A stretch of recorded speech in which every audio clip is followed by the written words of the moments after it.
So I'm frequently asked about the differences between giant sets and density sets, not the difference in what they are, like how they're defined, but the differences in application, like how heavy to go, loading prescriptions, rest periods, differences in purposes, things like that. But real quick guys, this channel is sponsored by Barbell Apparel, and they're currently running a buy two, get one free sale until the end of April. So take advantage of the sale, hit my link in the description of this video, and you'll find the exact clothes that I wear to train in. All right, now we'll get into the differences between giant sets versus density sets. And in reality, you can use both giant sets and density sets for similar purposes. They both will have their use with all sorts of different goals. Here's kind of the general framework and contrast of the two methods of how I think they're both best used. So the major difference in their application is that density sets are better suited for training work capacity, and giant sets are better suited for training high intensity, heavier strength work. So first, let's go over rest periods. When doing a density set, so performing an exercise for a designated amount of time and trying to accrue as many quality reps as possible, I prefer to rest only as much as I need to. I don't take full recovery because I'm emphasizing training density. I'm trying to do more work in the same amount of time, or doing the same work in less time, or even just trying to work for a longer duration. I complete a set, I rack the bar, and as soon as I feel like I can complete another set,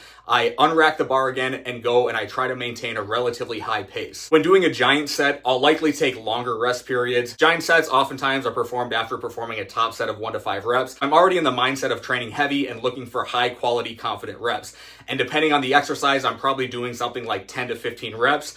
So these are already done with a more effective reps model type framework. So as a general rule, rest periods for density sets, 2 minutes or less, giant sets, 2.5 minutes or more. Now let's go over the loading parameters and the duration of the sets. So when doing density sets, a really good starting weight for those who haven't done them before is a weight that you could do 5 sets of 5 reps with. That's going to put you in that 72 to 78% range. And assuming you typically take like 3 to 3.5 minutes between working weights, 5 sets of 5 puts you at about 12 to 14 minutes of working sets, which is the typical prescription of the time for someone first doing density sets. Once you get accustomed to the density sets, you can obviously increase the loads or increase the duration. Just remember, the typical goal of a density set is to accrue quality stimulating work, not necessarily to lift the most amount of weight. And deviating from your standard technique is totally fine when you're pursuing work capacity and accumulating central and peripheral fatigue. When doing giant sets, a really good weight to use is anything above 83-ish%. Like mentioned earlier, giant sets work really well when they're done after hitting a top set of 1 to 5 reps. What I think is really effective is hitting your top set and then stripping 5 to 10% of that top set and doing a giant set of 10 to 15 reps.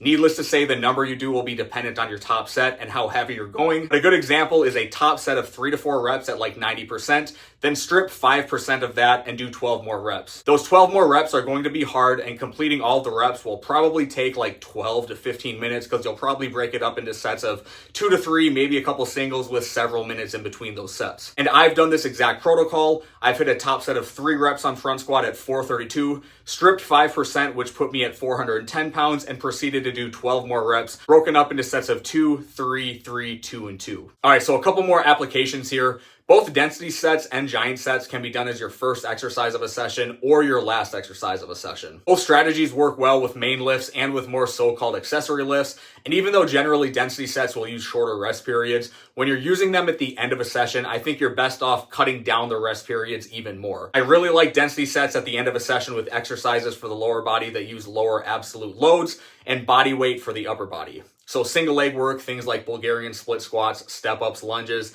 and things like inverted rows, dips, and chin ups for the upper body. For giant sets, I rarely do any lower body giant sets at the end of a session. I honestly can't think of a time I've actually done that, but upper body wise, I think pretty much any exercise will work well. Personally, I think pen leg rows are great, something like a giant set of 25 reps at the end of a session. Pull-ups are great, dumbbell bench press works well. But I wouldn't recommend doing giant sets unilaterally because one limb might fatigue before the other, and just forcing it to catch up can be a real pain. And you're also trying to count both limbs, which is not easy to do under fatigue. All right, and lastly, are these protocols a good idea with Olympic lifts? Absolutely. Now with density sets and Olympic lifts, I wouldn't treat them with the same sense of urgency as I would treat any other exercise.